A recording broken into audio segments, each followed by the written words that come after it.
Welcome back to our channel. இப்போ நம்ம என்ன பார்க்க போகிறோன்னா ஈஸியான சிம்பிளான வீட்டில் இருக்கிற ஈஸியான பொருட்களை வச்சு முட்டை கொத்து சப்பாத்தி எப்படி பண்ணுறதுன்னு பார்க்கலாம்.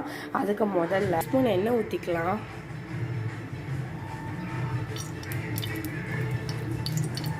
இதில் 1 டீஸ்பூன் கடுகு பொரிஞ்சுக்கட்டும்.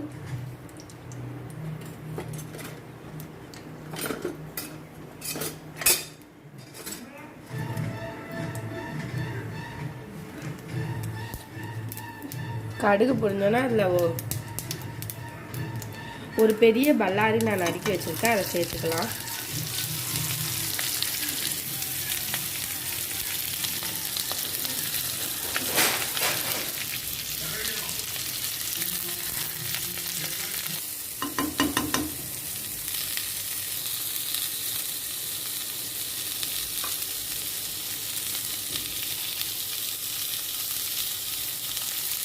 இப்போ இதுக்கு தேவையான அளவு உப்பு போட்டு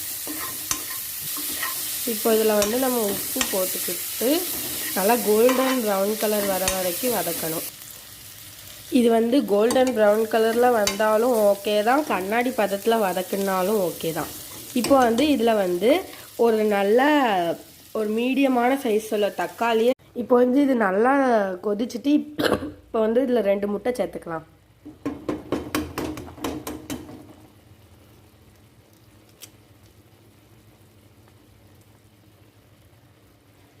ரெண்டு முட்டை சேர்த்துக்கலாம்.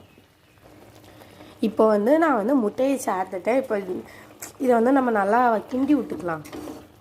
அப்படின்னா தான் நம்மளுக்கு கடைசியில் பொடிசு நல்லா வெந்தோடனே கொஞ்சம் குட்டி குட்டியாக வரும்.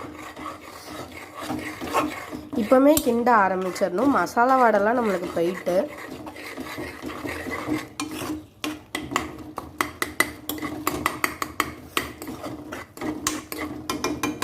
நல்லா ஹை ஃப்ளேமில் வச்சு வேக விட்டுடலாம்.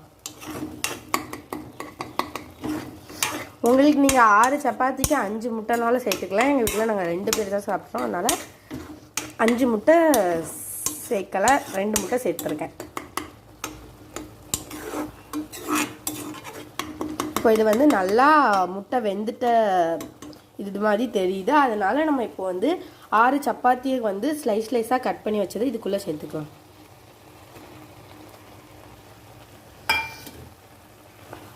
இப்போ இதில் நல்லா வதக்கிக்கலாம். இந்த இதில் நீங்கள் பரோட்டாவை கூட செய்யலாம், சூப்பராக இருக்கும். பட் ஆனால் நான் சப்பாத்திக்கு செஞ்சுருக்கேன். மீதமான சப்பாத்தியை வச்சு செய்யலாம்.